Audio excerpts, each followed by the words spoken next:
around the turn of the 20th century in Pittsburgh, it was just expected that your floor was bouncy. And that's like why people got the kids out of the house as quickly as they possibly could and sent them to work in the mill because they were making a bunch of ruckus upstairs and the house would shake.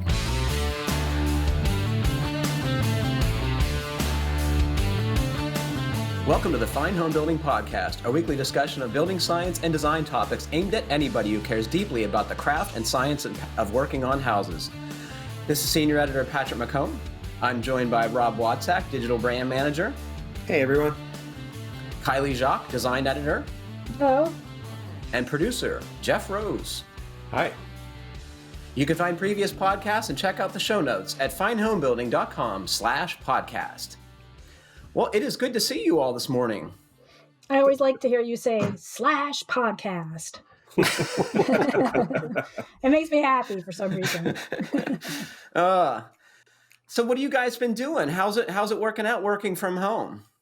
You go first, Rob. Honestly, I feel very fortunate that my job working on the website and my wife's job doing digital marketing, we've been able to work comfortably at home, and we haven't gotten sick of each other. Me, my wife, and my daughter are all here, and I guess we're more introverts than we thought we were. But I still need to get out once in a while. I just went for a bike ride this morning for about 45 minutes. Cool. How about you, Kiley? How's it working out for you? I love it. I mean, I feel fortunate too that I have my nice home and garden and job and lots of interests. And yeah, exercise is key for sure. I've been doing a lot of that. So I feel grateful. Can I guess, Kiley, that going out shopping is a very anxiety-inducing experience for you? You know me so well. Yes. I actually. How do you do that? Oh, it's a scene. I don't have a mask, and I don't know how to sew. So I've got some coming, but of course everything's, takes time. Did you put a bandana or a t-shirt over your face? So what I've been doing, I have this whole weird little system that has a built-in reminder, which is I use what's essentially a natural wet one, and I hold it over my face the entire time so that I save a glove. I don't use this hand at all. So I'm not touching anything other than this with my hand. And I've got a gloved hand because my gloves are also in limited supply. How do you carry gloves? That sounds awkward. It's so awkward. And I'm asphyxiating myself the whole time. But that's my system until I get better supplies. Yeah, we've switched to Peapod. We got a big Peapod delivery the other day. And it actually worked out fine. They just dropped it on our front porch. What's the quality of the produce and stuff, Rob? Or did you not get that stuff? We didn't get everything we wanted. In fact, I don't even know that we got any of the vegetables that we requested. Lots of pizza. We surprisingly did get toilet paper, but no, mostly eggs. Dairy, some meat, some dry goods. But what about you, Jeff? How are you dealing with that? 2 weeks ago, my wife went for a major shop right kind of in the early stages. She was gone for hours, and then it wasn't like just creating a list. It's like we had to have a strategy. Yeah, it's right. Everything came home, sat out in the backyard, brought it into the basement. It sat there for a week. See? Yeah. Now, was your thinking that you were letting the potential virus germs die? Was that what you were thinking? Yeah. Mm-hmm. Justin gave me some flack about that. I think that's smart. Well, the way I figured it is there's so many people in the grocery store compared to everywhere else in our lives currently, right? And they've all been exposed to perhaps dozens of people or even a few, and they're coughing and sneezing and touching everything. So I think the greatest likelihood is picking up something there based on my reasoning. I don't know if that's true, but you ever made me feel better. We actually, the produce we left on the counter, in fact, it's still there. Carol did the largest grocery shop that we've ever done. She spent over $600. Oh my God. And the produce is still there, but everything else that we could, we actually wiped off with a bleach solution. So, wow, you guys are hardcore. So we're probably going to get sick from bleach poisoning, but we're not going to get the coronavirus, I suspect. So enough about dealing with the the weird situation. What about the stuff you guys are doing at home? Like I've realized that I can pretty much make just about anything I want with all the junk I've stockpiled in the 15, 18 years I've lived in my house. The other day they had an Easter egg hunt around town, and I built a light box with LED strip lighting inside out of all kinds of scrap lumber and PVC plastic, and the colors I actually used beach balls cut up into strips and spray glued them on, and so now there's a big light up Easter egg light box on the roof of my house. Of course there is. Can you please put a photograph of that in the podcast folder? Because folks are going to want to see that for sure. Yeah, that's the one benefit of being a junk collector is you always have something to work with.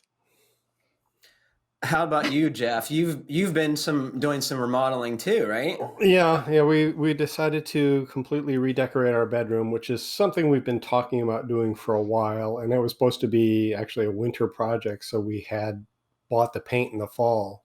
So we had the paint on hand. So Friday morning, it's like we spent a couple of hours and successfully didn't talk ourselves out of it. So So you moved all the furniture out of your bedroom, the whole 9 yards? Oh yeah, because we had to do the ceiling as well. So, well, I have great sympathy for you because I know painting a ceiling is a physically demanding task. You need that product that we saw at IBS, the arm raiser. Yes, remember that thing? That thing did pop into my head. It's an amazing product. Seriously, that would be a good use for that. What's that thing called? The something brace. I can't remember. But we'll put a link to it in the notes about it. But, yeah. Kylie, I know you haven't been doing remodeling, but have you been in the garden yet? Oh yeah, I've been busy. I did a lot of road repair. I did that gravel project that I mentioned before. Oh, wait a minute. We got to go. Whoa. What's the gravel project? How's the gravel holding up from last year? Well, it needs some, it needs topping off, but I managed to get probably about a half a yard that had been moved by the plow guy back into the drive. A lot of grading. It was pretty physical. I was tired when I was done. Moving gravel is very physically challenging. And with a round shovel, not a square shovel. So that's always fun. Do you have a metal rake? Because that's a pretty useful tool for, It's one of my favorite tools. I love grading gravel. Grading in general. You're a sick lady. You are a sick lady. So I've been feeding my window installation addiction the last few weeks, and I put in my last window on Saturday. Friday, I spent the day. So the company gave us all the day off on Friday, which I thought was very cool. Very nice. So I took the day Friday to we had 2 6-foot tall IKEA Billy bookcases made of like glued up pine, right? What's a Billy bookcase? It's just it's like one of their go-to pieces of furniture that everyone has in New York because you can carry it up the steps and put it into your apartment and assemble it, right? And it's like 4 foot wide and 6 foot tall. It holds a ton of stuff. So I cut it in half at the middle and made 2 3-foot tall bookcases, or 4 of them actually, and put them along the knee wall upstairs because I had to move it out of the way for the spot my new window was planned to be. So that was a whole day's project. And then over the weekend, I put the window in and got to the point where the wall is primed, the extension jamb is on, and the exterior is completely done. So I need more windows, guys. If you got anything lying around, take it from you. It must be bright in there now, huh? It's really so nice. It is. Mm-hmm. What I was talking with it about, Jeff, before you guys joined the green room, was that when you make an improvement on your house, everything else looks mediocre in comparison. So it is this vicious cycle of remodeling, and I'm trying to shake myself out of it. But yeah, it's a dangerous situation. I remember when I refinished my floors in my dining room, and then I'm like, oh man, now I got to paint in here because the paint looks dingy. We've had some great feedback and some very supportive words from folks regarding the podcast. Thank you all for emailing and sending your questions. I have to tell you, the sticker program is on hiatus. Are they all in the office? They're all in the office. They're in lockdown. Nobody thought to grab those. I have a few, and it didn't seem fair to send them to a few people. So I'm going to ask you all who have had questions or comments read on the air to remind me when this is a little further along and we can get back into our building. And please be patient, because I do want the sticker program to continue as an entity. It's part of my legacy, and I need you all to help out with that. Thank you. All right, so this is from Patrick. Oh, no, I'm sorry. This is from Andre. Nice job with the squad cast in our brave new world of physical separation. I'm following up on Patrick from Nashville, who wanted a mud-reducing pathway around his house and backyard. I'm writing from the wet coast. We have a lot of winter rain experience up here in Vancouver, Canada. At our last house, we had a similar issue and needed a cost and time-effective solution. We used landscape ties pinned down with rebar at the path edges. We used pavers for the high-traffic areas and gravel for the other areas. Around here, it's called three-quarter crush for sharp-edged granite for the lower traffic pathways. We filled in between the pathway and the house foundation with smaller drain rock. One side effect was the house stayed cleaner with no mud splashing onto it. And with landscape ties the same level as the lawn, Kiley's cordless lawnmower will cut the lawn and do the edges without needing the pesky string trimmer. I'm not a fan of the plastic edging either. It never seems to stay in place and looking nice. Looking forward to the Friday edition, Andre. So I think the landscape ties are a great solution. What do you think of that, Kiley? Yeah, I think so too. I think that, he mentioned the name of that three-quarter crush. That's right. I had forgotten, because he's on the wet coast. That's what they call it in Seattle too. That's the material I was referring to. What does it look like, Kiley? It looks like gray sand, but it's not quite so fine. Cool. It's just crushed rock, Is it like, how big are the particles? Well, three-quarter. Oh, that's what that means. Three-quarter crush. Yeah. Okay. Anyway. Okay. Yeah. Have you seen that look, Rob? I mean, from my experience, if you want a solid base, they like around here they call it processed stone, which is basically everything from dust all the way up to probably 3/4 inch gravel. And the nice thing about it is that because it has so many different size particles, there's no gaps, and it locks down almost like concrete if there's enough traffic over it over time, and it helps suppress the weeds. And I usually top it off with either stone dust, which is nice and fine, but you don't want that near the doors to your house because you'll track it in. And if you don't want to track the stuff in or blow it away with the leaf blower or the leaf rake, then go with a coarser gravel on top of it, even bigger than pea gravel, because pea gravel just moves around so much. I've lived with pea gravel, and I kind of like it. It gives you this kind of beachy environment, but walking on it is kind of taxing. Like it's like walking on the beach. Yeah. I like it for driveways, which is popular on the Cape. Yeah, it just requires a lot of. You need to have tolerance for a little bit of messiness. Like some people absolutely hate pea gravel because it'll get into the lawn or into the mulch. But I kind of think of gravel and stone dust and mulch as these materials that just need attention over time, and that you just can't feel bad digging out a bunch of mulch full of gravel, tossing it over your bank if you got some backwoods or something like that, and starting over, with a new order every so often just to refresh it, because you're never going to get it out of you're never going to separate those sorts of materials. So you kind of have to just be okay with the fact that it's not going to be a perfect permanent solution. And nothing is, but you make a good point. It requires some maintenance. What I like about gravel pathways and areas is it's an opportunity for me to use my weed burner. Yes, I'm with you. Yeah.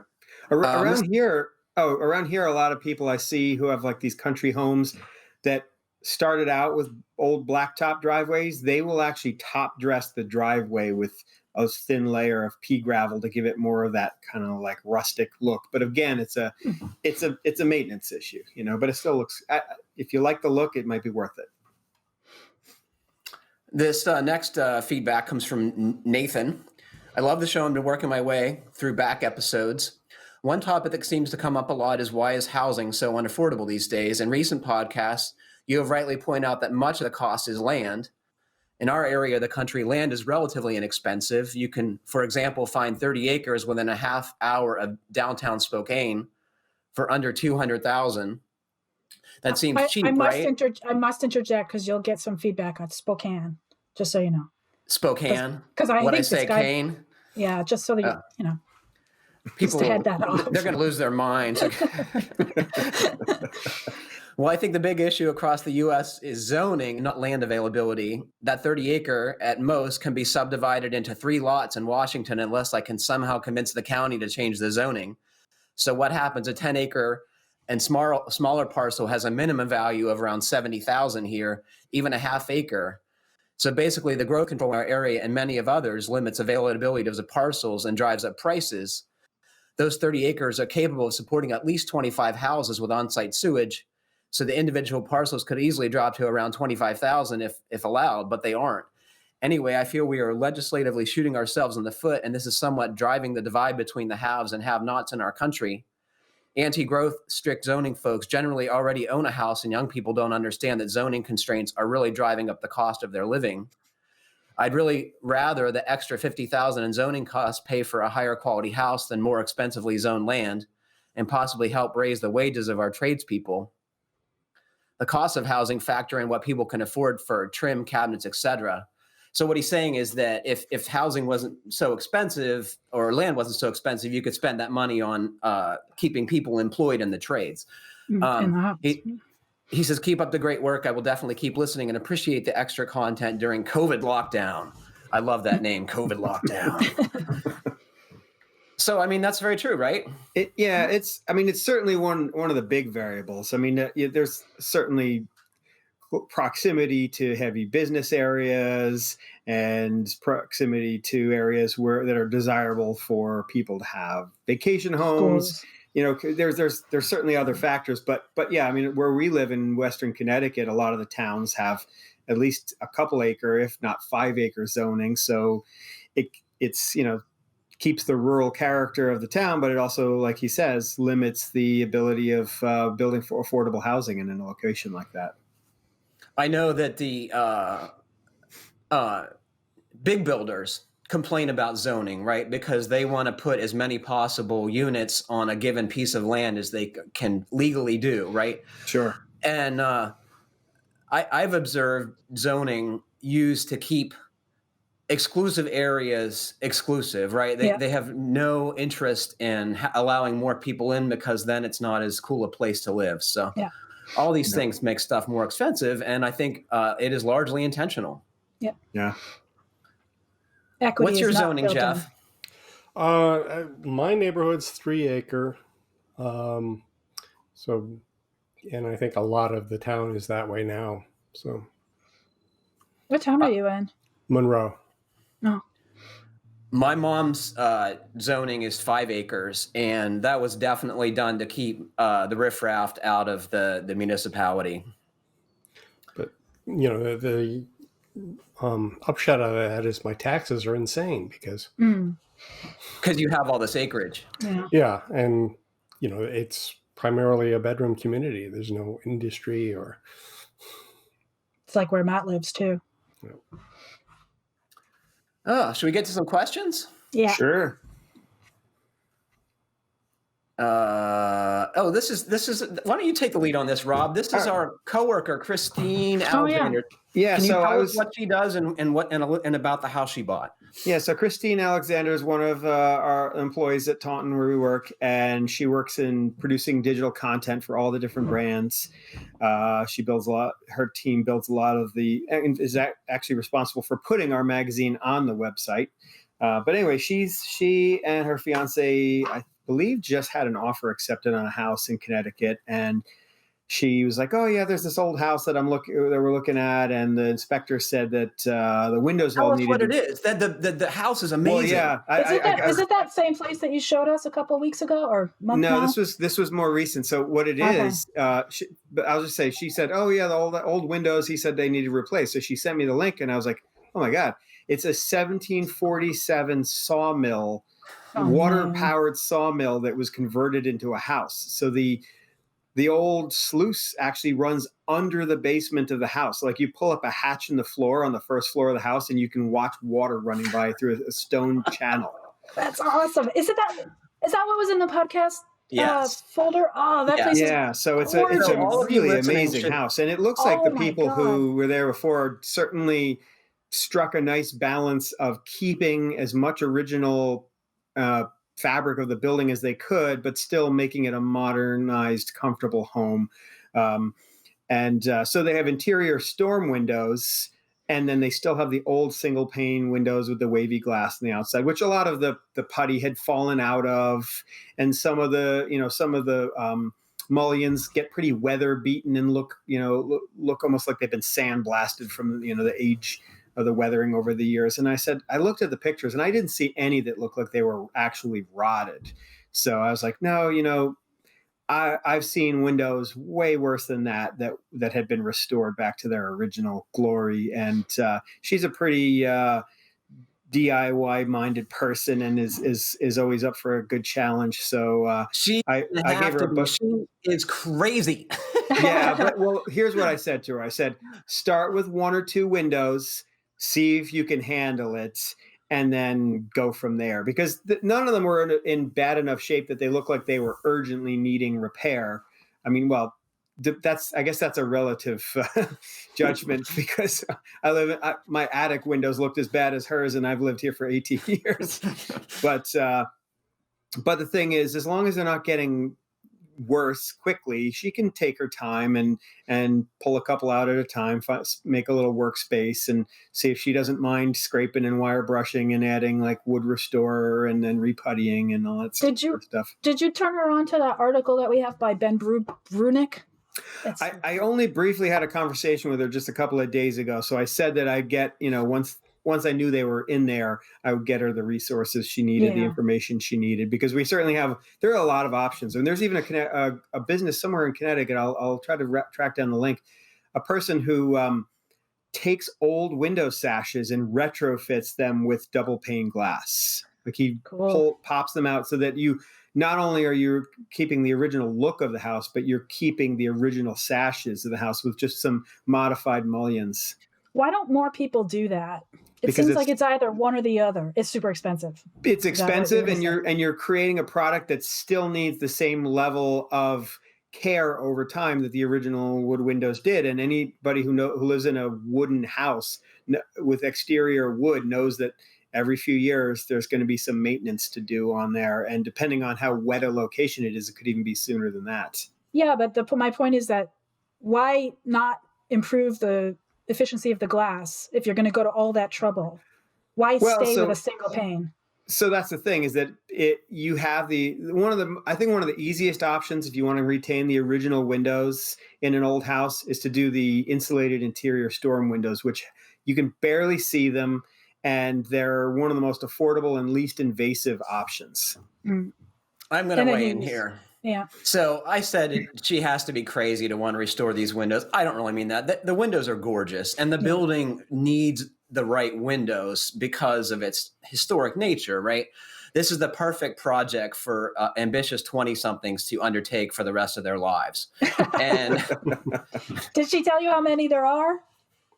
No, but it was quite a few, and it's on like only one level on the one side of the house, but I think it was 3 levels on the back. So it's surrounded by water too. Right? But you also got to realize that 1740s, people didn't have as many windows in buildings back then. So I think it's compared to my house, I think it's a lot less. But, oh, come on! It was a working building, and there were no lights. It has tons of windows. You had to see in there while you're like cutting your fingers off. Yeah.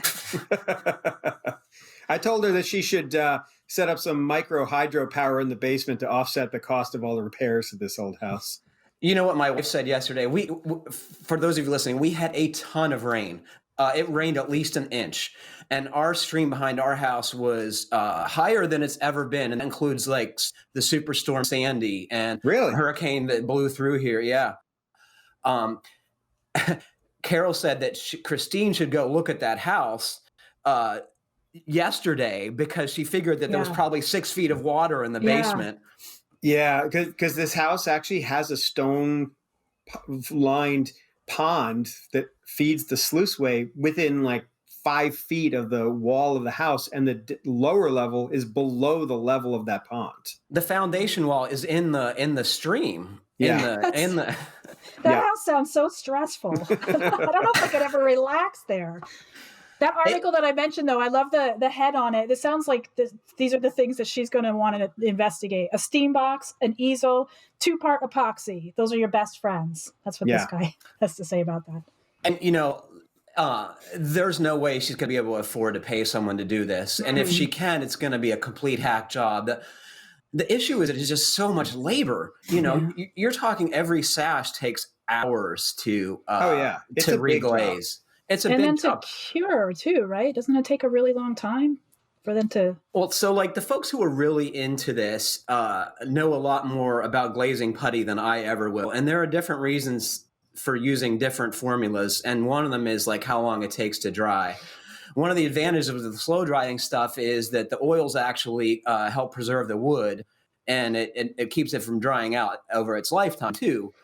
But once again, I'm never hesitant to jump into areas that I have no familiarity with, but this is one that we should maybe hear from someone more knowledgeable. What was that article, Kiley? Yeah, he's a window. That's his area of expertise. His name is Ben Brunick, and the article's titled "Restoring 100-Year-Old Sash." That's the thing. Yeah, it's very comprehensive. Okay, this comes from. Who's this? Steve. So Steve's question is really long. I don't have the energy to read through the entire thing, but we're gonna hit the highlights here, Steve. And he and I have actually been corresponding a little bit. So he said, we purchased a 1974 2-story house in December, and the inspection showed some minor things. I pointed out to the inspector that almost every door has spider cracks coming off the top corners and some on the ceiling corners too. The inspector simply said, you can chase those for the rest of your life. And in this house style, he has seen similar cracks, but he said it wasn't a structural issue. What the heck does that even mean? You could chase these cracks for the rest of your life. Like, would you want to? What is he talking about? Anyway, so he said, I demolished the basement after finding a plumbing leak and then realized that the joists for the first floor are 7 inches deep with there's no cross bracing. I've never seen 7-inch joists in a home, so I'm not sure what they were thinking. There are 2 I-beams that span 75% of the house and are offset from each other. There's no blocking at the ends of the joists either. The deflection and squeaks are significant. Obviously, the house is still standing, but it seems like this isn't correct. After thinking and researching, I have a master's in systems engineering, but not a practicing engineering. And listening to more FHB podcasts, I wanted to get your feedback and thoughts on my ideas. And these are not in any priority at all.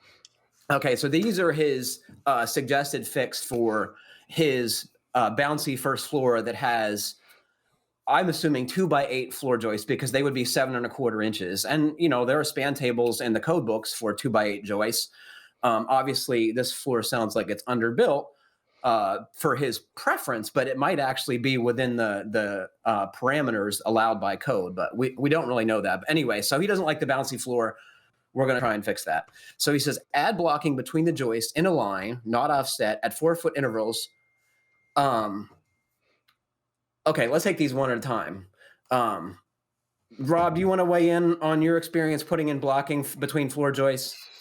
Honestly, I've never done it as a fix, but it certainly sounds, from what I've read in different Q&A posts on our website and in some of the articles on our website, that it can go a long way to create some rigidity in a floor system. I mean, obviously the blocking is there for a reason. It's to keep the joists from moving around. But I've also heard of people doing strapping underneath the joists to sort of create to disperse the load over a larger area. But it's not my area of expertise for sure. So blocking does a couple things. Yes, it helps the joists resist twisting, but it also helps them shared load. So if you're standing right directly above a single joist, the blocking helps transfer that loading to the adjacent ones, right? And so that can improve floor conditions in some instances. But if your floor is seriously underbuilt or overspanned, it doesn't help very much. The best blocking is solid blocking that's cut to fit tightly. And it doesn't really matter if you put it all in a straight line or offset them. I would say offset them, because then the fastening is much easier and you can do a better job. The kind of diagonal bracing that you see in many homes from like the 50s and 60s, especially, is where I've seen it. Doesn't do a whole lot. I mean, it does do a little load sharing, but it has to be fit very tightly and done very well for it to be effective. So most of it's probably not doing too much. So if you want to add blocking, I'd say do solid blocking. As Rob suggests, another way is to put the strapping on the bottom. It also helps with the load sharing. So that's okay. He then suggests, well, what about spray foaming this? Well, I mean, I don't like spray foam unless you absolutely have to use it because of its ozone, or not, it's global warming potential. It is, these are pretty nasty chemicals for the environment. So, and home health environment too. Yeah, if done poorly, it's a very difficult fix, right? I don't know that cured foam that's done correctly is an indoor air quality problem. Would you disagree with me, Rob? No, but you just have to make sure you get a reputable contractor who's working in the optimal conditions, because as long as the stuff cures properly and is allowed to ventilate properly, when it's done, it's done. But it takes some time for it to off-gas. But there have been plenty of people who have had the wrong mix, or who have sprayed in the wrong temperature or moisture conditions that cause things to not cure for long periods of time properly. Did you guys take a look at the product that he had looked into? So the heat lock. He came up with a representative spray foam, and part of our conversation that's been ongoing is that there are better blowing agents in closed cell foam, and to be honest, I don't know if they've been widely adopted at this point, but that was supposed to have happened, but as I recall, it was delayed. So maybe someone who's listening knows more about that than we do, once again, and can weigh in on that. So his other suggestion was to add engineered lumber. I was thinking of LSL 2x4s and add vertical blocks, risers from the beam to the LSL, and run those at the top of the joist of the subfloor and joists. So what he's thinking of doing is taking laminated strand lumber, 2x4s, and putting them at the top of the joist, thinking that that'll help the bending resistance of the 2x8s. I honestly don't know if that would work. It would need to be fastened very securely for that to help. And generally the taller... It seems expensive to me too. Yeah. What I've found in so many of these kinds of things is that it's so easy to sort of overcomplicate your ideas. And sometimes the simplest fixes can be the best ones. And in general, it's the height of a piece of wood that's going to prevent deflecting. So if you have the shallow, the depth so you have a shallow wooden member, it's not really adding a whole lot to the resistance of deflection. So I mean, I built a lot. I worked on a lot of underbuilt houses when I worked for Habitat, rehabbing them, and this is a very common problem, especially on the second story of these houses that were built around the turn of the 20th century in Pittsburgh. It was just expected that your floor was bouncy. And that's like why people got the kids out of the house as quickly as they possibly could and sent them to work in the mill, because they were making a bunch of ruckus upstairs and the house would shake. So what we would often do is, because you can't really lower the ceiling height with deeper joists, right? But it's not a practical solution, and it's expensive. So we would take 3/4 inch plywood and nail it, and nails are better than screws, with a nail gun and construction adhesive to the sides of the joist. And if you can jack it up a little bit in the center of the span to kind of get some arc to it, do this plywood on the side and fastening, it is very effective at strengthening floor joists. But it's labor intensive, which is great if you're a Habitat for Humanity chapter, but again, it's less fun if you're doing this by yourself. So I would suggest either doing that, or if you don't mind cutting up the space in the basement, the very best solution would be to cut the span on these joists in half or something close to that. And all of a sudden now you have a bearing wall that's going down to the floor and cutting the span and stiffening up this floor. Yeah, actually, if he's considering doing something as invasive as sistering up every single joist, it might actually just be easier to put in mid-span inset, a flush beam, and put some posts on either end of that. If, like you said, if he's got enough room, he doesn't mind having some extra stuff touching down, because it might be easier to pour a couple of footings, put a couple of lolly columns in, and cut the joists mid-span and put a flush beam in the middle to make everything a little more rigid, People are going to tell me that I'm suggesting bad practice, I'm sure. But I mean, if you don't mind putting up what amounts to a bearing wall, I don't think you'd have to put additional footings under it, because the load would be spread out so much. And obviously, we're not talking about a lot of load, because this floor is self-supporting as it is. So, I mean, I would be tempted to put a wall in there if I didn't want the open space. And if I did want the open space, I'd try the plywood solution. Or the flush girder is a large undertaking. I've done that, and you have to build temporary walls on either side of the cut you're going to make. And it's a lot of work for sure, especially while you're living in the house. What would you do, Kiley? I'd probably go with your solution, just because Rob's seems, like you said, pretty invasive. But would that be something that would be more apt to hold up better over time or something? Like, what would be your argument for doing it that way, Rob? No, it's just that you're sort of more guaranteed to have that rigidity that you're looking for. But Patrick's solution of doing long strips of plywood glued and nailed to the side, like we were saying earlier, it's the vertical, it's the depth of the member that's giving the rigidity. So by doing a full height piece of plywood in there, as opposed to a 2x4 up near the flooring itself, you're going to get more rigidity with probably one of the simplest ways. Yeah. Simplest solutions. What do you think, Jeff? What's the right solution here, but balancing like effort and expense and solving this problem? I mean, I think probably the simplest is your bearing wall in the middle, but there is a cost involved. You're sacrificing space in the basement, but depends on what that basement is. I mean, if it's storage, all right, you've got 2 storage rooms instead of 1. Right. And you can, make an opening, right? Yeah. It's to get to the 2 respective spaces.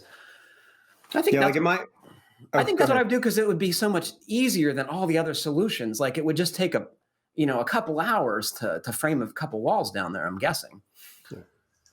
Yeah. In my house, I did like a built up 2x8 beam and a couple of lolly columns when I wanted to put engineered flooring in my kitchen, because it said you wanted a minimum amount of droop in the floor. So I actually jacked up the floor, put it a 2x8 with a couple of columns underneath it. And my kitchen is probably the most solid and flat floor in the house. I would say there's one other component to this thing, and it manifests itself quite often in homes with joist floor systems, because they have so little mass that they don't dampen themselves, right? When you walk on them, the china shakes, because it's like a drum head, because it doesn't have enough mass to hold it down. So with the 2x8s, they're also pretty low mass, and if you don't have the drywall ceiling on the basement ceiling anymore, it's not dampening the floor system. So my suspicion is this got worse when he had to take down that drywall ceiling. Oftentimes the fix for the bouncy floor joists, assuming the floor is not overspanned or underbuilt, is to put a drywall ceiling on it, and that additional mass will dampen it. And you can also do the same thing with the strapping, like Rob was suggesting earlier, to help with that problem. So what you just need is more weight on the floor, and that can help oftentimes as well. Wow, what a great question, huh? Yeah. Was that fun or what? I feel like that's come up before. That's an issue that comes up. Jeff, you have the newest house of all of us. Yeah. Are your floors bouncy, or are they very solid? I have joists, and they're quite bouncy, and they're fairly significant span. So. And do you have a drywall ceiling on them on the underside? No. I'm curious if that'll help. Yeah. So Rob and Kiley are going to come over, and they're going to help you hang sheetrock on your basement ceiling as an experiment. Excellent. I was just thinking, I wish that there was a little bit of bounce on my loft floor. It's so unforgiving that it's hard on my body. When you're tap dancing? Tap dancing, yeah. Mm-hmm. So tap dancing is it benefits from a bouncy floor? A little bit. There should be some give. That's why they don't use true wood. Yeah, actually, at the dance studio where my daughter used to take ballet when she was a little kid, the floors felt like somewhere between a floor and a trampoline. They're actually sprung. They actually have springs inside them. That's right. Really? Mm-hmm. How big are the springs? Are they like car springs? I don't know what they look like, but the entire floor of this room, this huge dance studio, was on a sprung platform. Oh my God, I got to dig into this. That's what they did in the old building, the bowling alley that the instructors bought. That's exactly what they did in there. You should see the floors in there, guys. They're beautiful and sprung. Wow. Okay, so this is Hi FHP Podcast. My wife and I have been building a house ourselves. When I say that we are building it, I mean hand building it and not simply writing checks or managing the project. So far, we did cave in and have hire a crew to place the concrete for the basement slab. But even with that, we did all the prep work and the wire reinforcing. That same crew is coming back to finish the concrete porch. But we did the steel work supporting the concrete. Anyway, as you can imagine, with only two people who don't have any real experience doing this sort of thing, every step takes a really long time. I would just say it takes a really long time unless you're like pioneer builders for everybody under any circumstance. As a result, it was some time before everything was dried in and some of the surfaces grew mold, especially on the southern yellow pine joists. Do you have any suggestions on how best to treat the house's framing? I was hoping some sort of liquid that I can lightly coat the entire framing before it gets covered up. My first thought was bleach, but I'm not sure how wood reacts to bleach. I've attached a few photos. Well, I would say bleach would be fine if you could buy it. And it's like, it's weird that we got this question. So I've been on and off doing this kind of research forever because my stone basement is kind of moldy. And from what I hear, bleach is bad for the masonry surfaces because I forget exactly what it is. It's like it will kill the surface mold, but it won't get down into the deep stuff. Yeah. And everything I've read recently, including on one of the National Park Service preservation briefs, which are actually a great resource for people restoring old houses, is that vinegar actually works really well for killing mold on damp surfaces. So that's what I'm planning on spraying on my foundation walls as I prep them for doing like a parge coat eventually. Kylie, it looks like chomping at the bit. I'm chomping at the bit. I don't know. There seems like there's a lot of speculation about bleach and its effectiveness. And I don't know where I heard this, but it's over the years I've come to think that bleach doesn't actually kill mold. It just bleaches mold so you don't see it anymore. And I've applied bleach to mold and it comes right back. So I came across a product through GBA. It was a, community comment forum, whatever. But somebody recommended, I looked into it. It's the manufacturer is Anabec, and it's a hydrogen peroxide based cleaning solution and process. And I'll put that's what they do, mold remediation. So that was a good site. So that's something to think about. I've heard people recommend corncobium, and forgive me y'all if I'm mispronouncing that, but I'm going off recollection. I meant to look this up this morning, but I forgot. Anyway, I'll put a link on the website and you can buy it at the home center, but it apparently works really well. I've also heard that normal detergent is what you should be using is physically to wash it off. Soap and water. Yeah. And the risk is if you in some conditions, if you try and get them attack the mold or prevent the mold from going, you can make it grow spores and make it you can induce it to spore. Yep. So what you really want to do is be careful to wash it off, and the soap and the water keeps the spores down. And you should probably wear a respirator if you can get one, especially if you're sensitive or have allergies to mold. Then I would definitely recommend that. Rob, you make a good point though. When it comes to wood, it seems like, can you ever really get down in deep enough to the grain to really get all of it? You know? I mean, seems unlikely. There's a lot of different like modern and old fashioned ways. I mean, if you think about it, in old dairy barns, they used to do a lime wash on surfaces partially as a paint to brighten spaces up, but that is also an antimicrobial surface. So it's kind of an extreme, weird solution. But you could do a lime wash. There's also a lot of modern. Nuts. Yeah, you have to get rid of it first. You That's could nuts. also there's also a lot of mold resistant coatings you could put on. But I don't know if that's something you'd want to do until you actually use some other product to clean it. Get rid of it first. I would look up what the product is I'm thinking of right now, but I'm worried it's going to mess up our recording connection. So I'm not going to do that. But what'd you say it was adamantium or something like that? What was it? It starts with a C, and it's got bium at the end. So it's concorbium, I think it is, but I forgot what it's really called. Anyway, so we'll put that up on the website, and I've heard good things about it. And it's just a spray, and it's made for this very purpose. So that's what I would use. Or you could spend, the rest of your life lime washing it, as Rob suggests. That's another solution. Can you use your spray and forget stuff that you spray on your siding? Oh, right. Oh my God. So I bet that would work. But that's made for outside. I don't think it might be an algae. toxic. That's different. That's a different organism. It works on both in my experience. Oh, it does? It kills everything. It's awesome. So this is easily the best question. And I hope you guys had a chance to look at the photographs in the podcast folder ahead of this, but this comes from Ray. And Ray is reluctant to tell us where he's working, but he gave me some hints in an email he sent me this morning.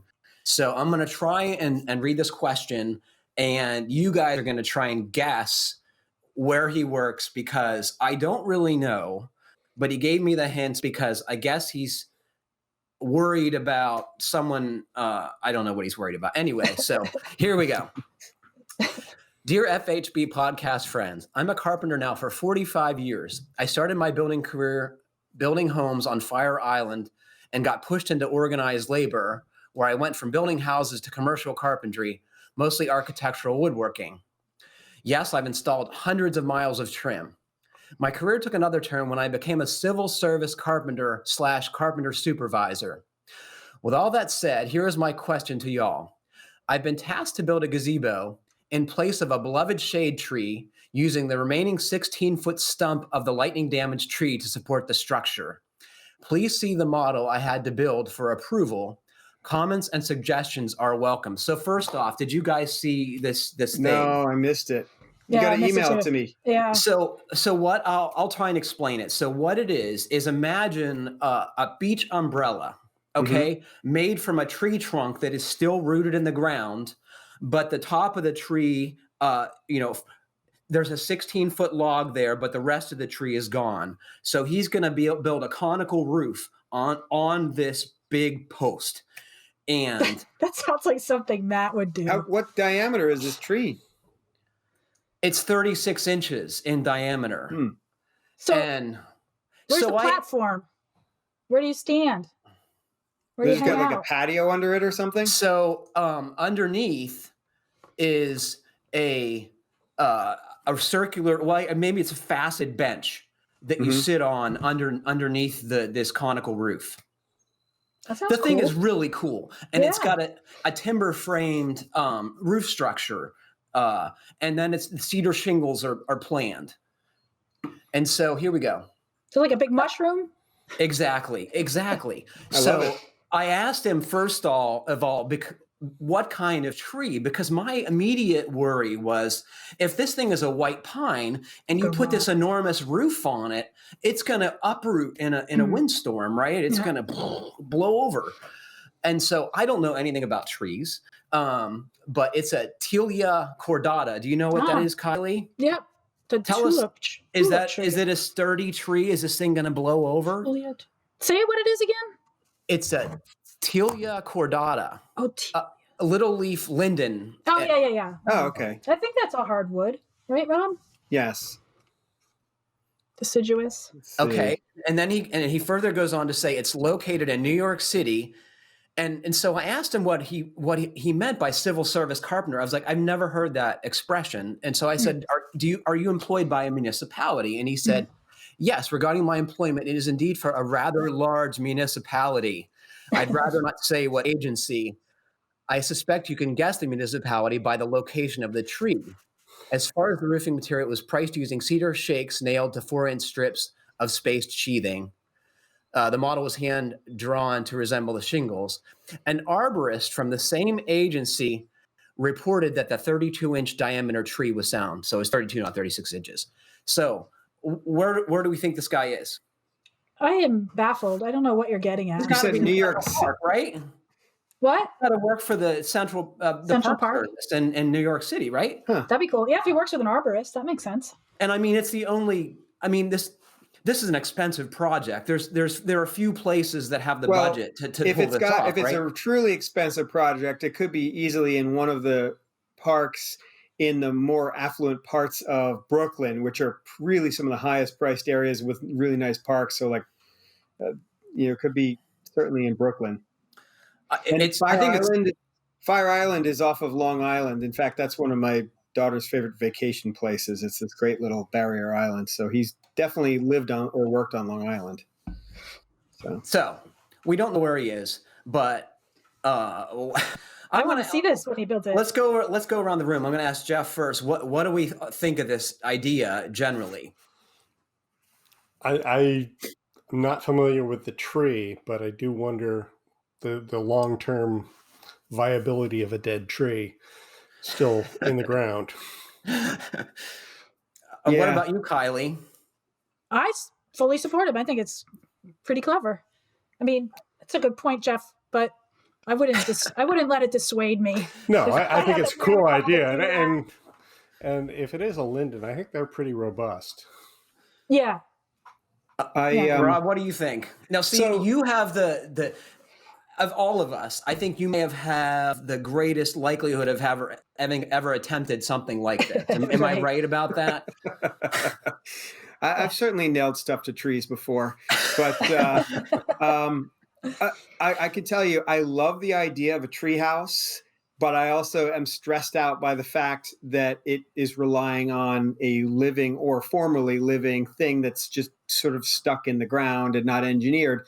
But I think I would feel certainly, first of all, if it's spending someone else's money, not my own, I would be comfortable with that. I think a canopy as opposed to a full-blown building attached to a tree is kind of a neat idea. And nothing's necessarily permanent. So if it's well rooted in a dry enough location in a city park that has maintenance crews, I'd say go for it. That sounds pretty cool to me. The root zone on that thing is going to be pretty wide. It's going to be, what's the height of it? Did he say how tall it is? I believe the log was 16 feet. It's not going anywhere anytime soon. It's fine for now. Did you know that tree is the national tree of the Czech Republic and the Slovak Republic? I did know that, Rob. Yes. Everybody knows that. I just looked it up. No. Did you learn anything useful about it? Is it going to rot immediately? I couldn't find anything about its rot resistance, but it's dead, so that doesn't, goes out the window. So immediately I'm like, this is the coolest thing I have ever seen. But then like the engineering side of me was like, holy crap, this thing is really going to be heavy. And all of its structure is like, pretty limited with regard to how it's going to have to be really well attached to the log. I think its conical shape adds to its structural integrity. And I think that the cedar shingles are a good choice for roofing because they have the least mass of any material I can think of, excepting maybe metal. But, the folks who want this pergola tree don't want a metal roof on it is my suspicion. Anyway, I think it's awesome. I think we are so far out of our league in answering any engineering questions about this. And it's like... We're certainly not the people to say, yeah, go ahead, but I'm all for it. I mean, hopefully I am going to say, yeah, go ahead. Yeah. I think Matt would be a good one for this. Yeah. Seems like something he'd tackle. I'm hoping this thing was a shade tree. Right? Essentially, yeah, gazebo. Yeah. I'm hoping it was a shade tree in a relatively open space, because that would mean that the root structure is going to be wider, which means it's going to be, probably well supported. But then again, I'm not really familiar with the tree, so I don't really know what kind of a root system it has. Well, Ray did say it was a beloved shade tree. So, Ray, I am putting this out there that when all this craziness blows over, we would love to come and see your project of this tree. I hope it really gets off the ground, so to speak. And I think you all would be into it too, right? And the first round is on me, as I say, Ray. So, awesome. Wow, that was great. So Kiley, you shared some interesting news with me, and I don't know if I'm putting you on the spot right now, but what has happened as a result of the recent weirdness? People's eyeballs are getting punctured because all the DIYers are going at it without safety glasses on, which I don't know why I sent this to you, because now we're going to get back onto traumatized eyeballs. And well, it is our second favorite subject, right? Squeamish subject. So Oxford Eye Hospital is reporting that they've seen an increase in eye injuries. They used to see one every 2 or 3 weeks. Now they're seeing several weekly. So I'm telling you, folks who are at home listening and podcasting, and you're inspired to do some stuff, put your safety glasses on. Don't poke your eye out. We can't spare any listeners. Right. Yeah, I think there's a huge increase in people buying paint, because it's one of the few projects that pretty much anybody feels like is safe for them to do themselves. Mm-hmm. But I totally sympathize with the, solace from working on the house right now. And God, you're in the space so much more, like everything looks like crap. So I've suddenly been really jazzed to get some stuff done. And there's nothing else to do, right? Might as well build some equity. Yeah. Do you guys, one more thing, you guys want to see one of the things I came across in my remodeling project? So do you know what this is, Rob? Oh, shoot. Is it for fencing or something? No. Jeff, do you know? Oops, I'm trying to put it in front of your face. It looks like it's designed for twisting something. That looks like a farrier's tool. So I'll give you a clue. My paternal grandfather was a chauffeur. And when he was a chauffeur, people actually used to have to know a lot about cars. Like, it wasn't just to get in the car and turn the key and drive away. You had to take care of the car. You had to lubricate the car daily. And so this is a tool of his trade, Rob. Okay, so let's see. And Pittsburgh is a hilly, snowy place. Oh, for taking tire studs out or something like that? Or it's no? It's a chain tool. And frankly, I don't know exactly what you do with it, but I think this jaw crimps I think they're called monkey links or repair links. Oh, yeah. So it's almost like the tool that you have for spreading the springs on, like repairing brakes on a car. You need a special pair of pliers to exert the force in just the right direction. So I had forgotten about these, and they were given to me by my uncle, whose dad gave them to him, or he stole from his dad. Anyway, so I have them now. Liam will probably steal them from me, and it's a pretty cool little thing I'm going to put up on the wall in my shop. So, do you use it for anything, or do you just never having it? Yeah, it's just a connection to the hands that I so value, and there's a legacy there, right? Yeah. So nice. Patrick, on that note, you're talking about when everything was repairable and everyone had to do that kind of work themselves. My friend Ted restores antique cars for a living, and I was over at his shop one day, and he had this really beat up looking 1930s Rolls Royce in the shop that he was working on. I'm like, oh, that's a neat looking car. He's like, no, you got to go take a look at this. We opened the hood. And I mean, the engines and the parts are all really beautifully handmade in those old cars, but there were so many parts in this car that were designed to be repaired without even using any tools. Like there were these little knobs on the carburetor for removing all these different parts for cleaning and adjusting them. There were 2 different coils for the ignition that you could like a little knurled knob that you could disconnect one and put the other one on.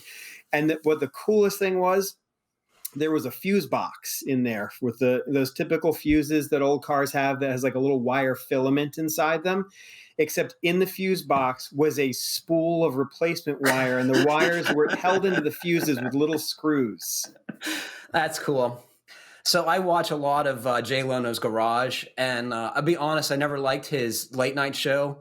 But the show is fascinating, and anyone who's a gearhead will have a great affinity for it. I just watched him ride around, and I think it was a 1912 fire truck that was gas powered, and it was so old that the pump on the back was steam powered. And I got to thinking about like that. How do you have to like fire a boiler like ahead of a fire before, like, yeah. By the time the thing would have enough steam to pump water, the building would be gone hours ago. Maybe they just kept that boiler just sort of humming all day long. That's what I wonder. They must. Well, it has been a pleasure talking with you all. But unfortunately, that is all the time we have for today. Thanks to Rob, Kiley, and Jeff for joining me, and thanks to all of you for listening. Please remember to send us your questions to fhbpodcast@taunton.com. And please like, comment, or review us however you're listening. It helps other folks find our podcast. Y'all stay safe, happy building, keep craft alive. Thanks for listening.